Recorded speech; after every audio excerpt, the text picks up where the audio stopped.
Wix Studio, the platform for agencies and enterprises to manage clients and projects with max efficiency, sharing Wix's SEO tech to help you drive growth.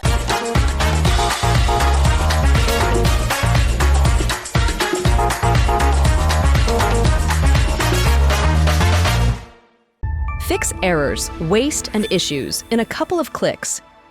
Get alerted whenever you're off track. Sign up at trueclicks.com.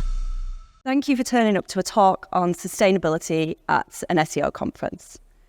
So look, sustainability can feel like this huge thing that happens way over here, and we're just these little people rinsing out our recycling, hoping for the best. But actually, in this room, there's loads of opportunity because business, and SEO specifically, can do stuff to nudge the dial on sustainability. So over the next 19 minutes, I'm going to explain to you why you should really be putting sustainability at the heart of your content strategy. I'm going to be sharing some really depressing stats, but don't worry, there's a story of hope at the end. And I'm going to tell you about a tech startup who, when they put sustainability at the heart of their content strategy, it transformed their business. And I'll be sharing with you my 4-point framework so that you can go away and put it in place in your own business or with your own clients. And there'll also be a couple of tools at the end that will help you do that. So I kind of hope some of you already know this, but our digital footprint, our lives online, accounts for 3.5% of global carbon emissions. It doesn't sound like much, 3.5%, but actually, to put that into perspective, that's actually more than the aviation industry. And we know that if we don't get a plane on holiday or to work, we nudge the dial a bit and reduce our carbon footprints. While I'm on the subject of flying, you can actually fly the entire population of London over to New York and back for less carbon than it takes to fuel TikTok for a year. Now, if I was given the choice between a year on TikTok and going for a weekend in New York, I think I know which one I would pick. And I know there's been a lot of talks over the past day about ChatGPT, and it is a great tool. But a single day of ChatGPT prompts is enough to fuel 5.5 homes for an entire year. And in between me writing this talk and standing here talking to you today, some news came out that actually they don't think we have enough natural resources to fuel all the things we want to do with AI. And I'm sure the businesses will do something to change that and change their sustainability. So don't worry, I'm not here to tell you to stop using TikTok or to change your ChatGPT strategy at all, because quite frankly, none of us are sitting there doom scrolling through Instagram on an evening thinking, I wonder what our carbon footprint is while I'm doing this. And none of us are sitting and looking at our Google search results and thinking, I better not click on that webpage because they've got a heavy carbon footprint. So if our audience doesn't know or care and we're not really going to change our habits, why should we be putting sustainability at the heart of our content strategy? There's another side to this. This is research by Hootsuite last year that 50% of content marketers are burnt out, they are exhausted. And it matches other academic research on the subject, just Hootsuite put it in language that I could understand. And I'm not surprised. We have more platforms that we need to use. We have more features that we need to learn. We have to try game the algorithm, and we're under pressure to get better results with bigger competition happening. And statistically, half of you guys in this room right now are nodding your heads going, yeah, it's exhausting out there. But I promised you that this was going to end with a story of hope, because the actions we need to take to reduce our carbon footprints and protect ourselves from burnout are the same actions that we need to take to make more profits in our business. Essentially, having sustainability at the heart of your content strategy is good for people, planets, and profits. I just want to pause for a second, because When I was telling someone about this talk, they said, oh, yours is the talk on content repurposing. And yes, I do touch on that. But I didn't want you here thinking that I'm just going to teach you how to repurpose your content and call that sustainable. Because if your content isn't sustainable in the first place, it doesn't make it more sustainable. Putting it out in different formats and on different platforms, it's simply wasting more of your time. So, I wanted to introduce you to Bojo. They are a tech startup. They give personalised nutrition advice based on DNA testing. And if you've ever seen Davina McCall in the Facebook adverts promoting Zoe, it's kind of similar to the Zoe app. Now, when I first started working with this tech startup, they were doing 3 Facebook groups, Facebook pages. They had Instagram, Twitter, LinkedIn. They were doing email marketing, live challenges. They were doing SEO. They had a quiz, lead magnets, Facebook ads, and at one point they were doing daily blogs. Now, this is a small content team. In fact, it was one founder and a couple of people helping her. And I'm exhausted looking at that list. That's a lot for a big content team to do. And it's a common problem because people are told they should be doing all this stuff to sell their products. And my slide can stop working. See if this, yeah, there we go. They were exhausted and they were not making enough sales. Funnily enough, SEO was working for them. This blog here was bringing in thousands of people to the website every single day. They were ranking number 1 for hair loss on a vegan diet. But they weren't making sales from that.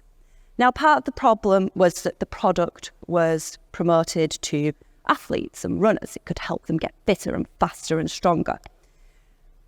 Market research is essential to creating sustainable content. It's essential to anything. You need to know who your customer is and what their problems are. You need to understand your audience and what they want. This is just the foundation. So what I did was put them through the sustainable content framework. I'm going to go through each of these points. So it's purpose, impact, momentum, and profit. So the tech startup, they were doing lots of content that had purpose for the business. And you need to ask yourself, content needs to exist for a reason. For a business, it needs to make money. Your content needs to lead you to selling a product at the end. Even brand awareness eventually needs to lead to a product that you're selling. If not, it's unsustainable. And it also needs to have a purpose for the customer. So we can see from the example that vegan hair loss had a purpose for the customer. Content on running didn't ever so much. The other thing was that the founder absolutely hated using Instagram. And so the first thing I did was take away all our organic social media. And what happened is they actually just had more time to concentrate on the things they did enjoy, like SEO. So we've got thousands of people hitting this blog, but not buying the product. And that's because the content they were creating was very forward-facing. It needed people to put their hands up and say, yes, I have this problem. But if you're losing your hair, you don't want to do that. You don't want everyone to know about it. So what we did was designed the set specifically for that customer. And we didn't just do it on this blog, we did it on everything that was working. We took it backwards into email marketing, we created nurture sequences. And I think one of the most heartbreaking parts about this is that the founder herself started the business because she was suffering hair loss herself. And she knew that the product worked. It worked for her, it worked for others, but she wasn't actually telling this story.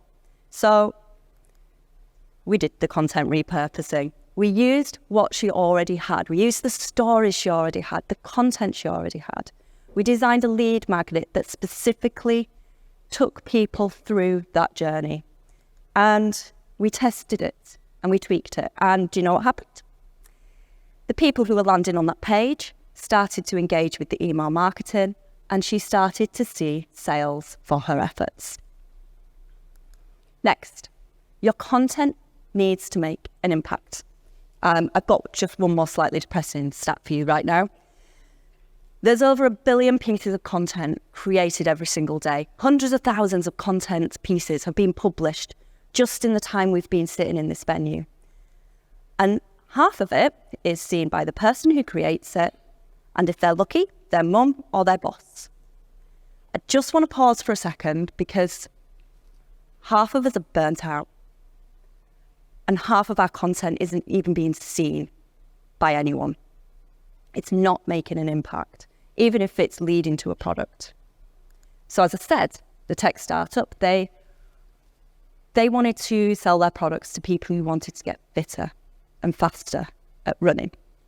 The problem with that is that if you want to get better at running, you can try new running shoes, you can go and work with a personal trainer, you can look at your nutrition.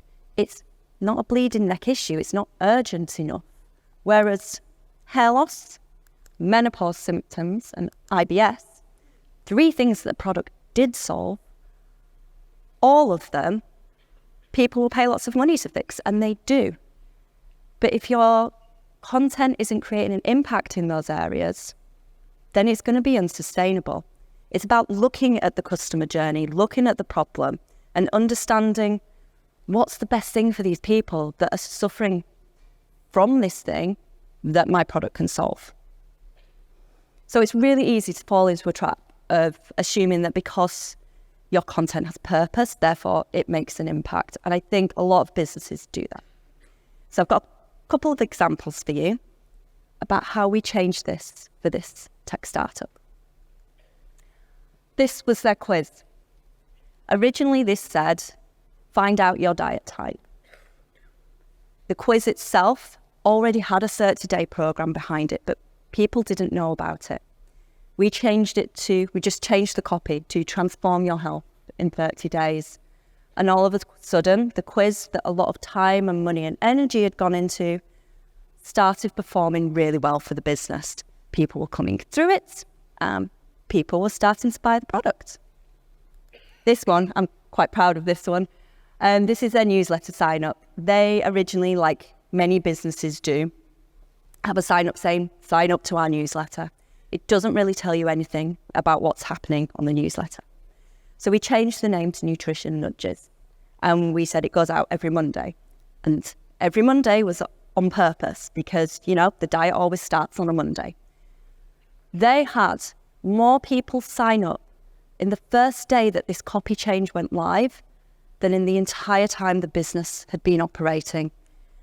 And they didn't have to spend lots of time creating lots of lead magnets, putting out lots of Instagram posts. They just changed what was already there.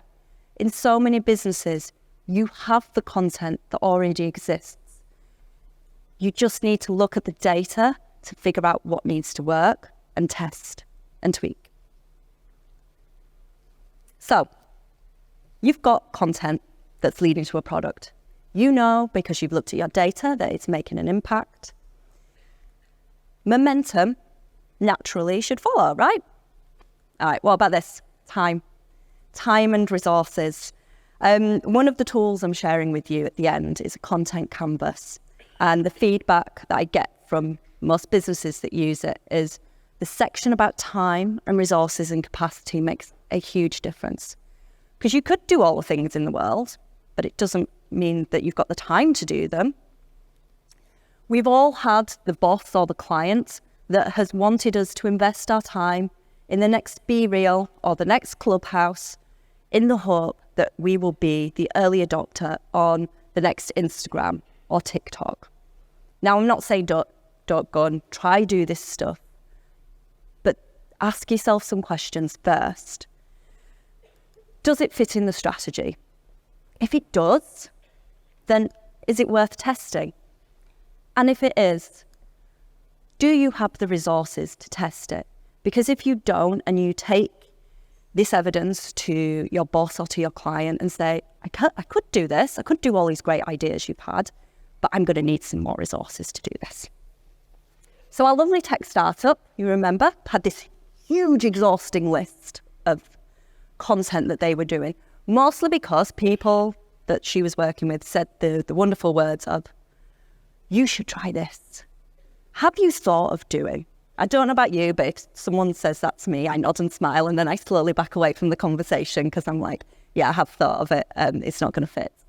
We got this down to them doing SEO, email marketing, and Facebook ads, and their lead magnets had purpose and impact.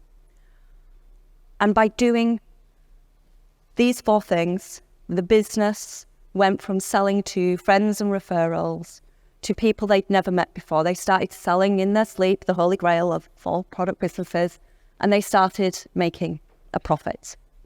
Now, in case you're thinking, that's great, that's a small startup, I've put this framework in multinational companies that sell products all over the world.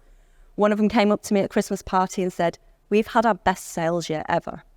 They did less content and their Instagram doubled and their engagement rose because the research was there, because they answered the critical questions of whether or not it was sustainable. So by creating less, you can make more money and reduce your carbon footprint and reduce the pressure on your content teams as well. Look at the customer journey. This is so crucial. Seeing where people fall out of that sales funnel is really important. You've heard me say this a lot, but it gets missed so often. Make sure everything you do leads to a product eventually. And ultimately, your content strategy is unsustainable unless it's making the business a profit. So to answer the question, what is sustainable content? Because we know it's not content repurposing. It meets each of these 4 criteria: purpose, impact, momentum, and profit. This works for all businesses of all shapes and sizes. I've talked a lot over the past 17, 18 minutes about social media, but this works for absolutely everything, your internal comms. And just to reiterate the point that SEO is one of the most sustainable ways of marketing your company, because the work you do will keep paying dividends years and years down the line, and you don't need to keep creating just for the sake of it. So just to finish off, there are 2 tools that I have for you today to apply what I've covered in your business. The first one, this is a brilliant website. It's the website Carbon Calculator. All you need to do is put your website's URL in here, and it tells you the carbon footprints of your web page. And the actions that you need to do to reduce the carbon footprints are the same actions that you need to take to optimize it for SEO. So it's looking at your videos. Do they need to be there? Are they hosted there? It's looking at the size of your images. It's all that good stuff. This is a brilliant site. This has nothing to do with me. I just love this website. And then the tool I was talking about earlier is the content canvas. This takes you through every single question you need to think about to create sustainable content in your business. So I've been Fiona. Thank you so much. You've been brilliant.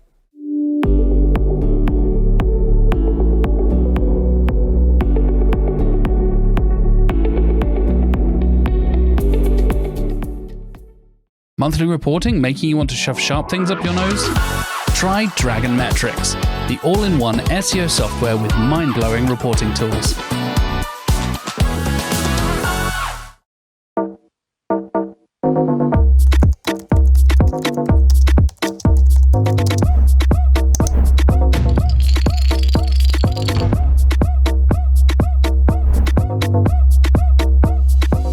Demand Sphere. Limitless visual insights from the SERPs. Unlimited dashboards and users. Easy to use and easy to scale your growth to new levels.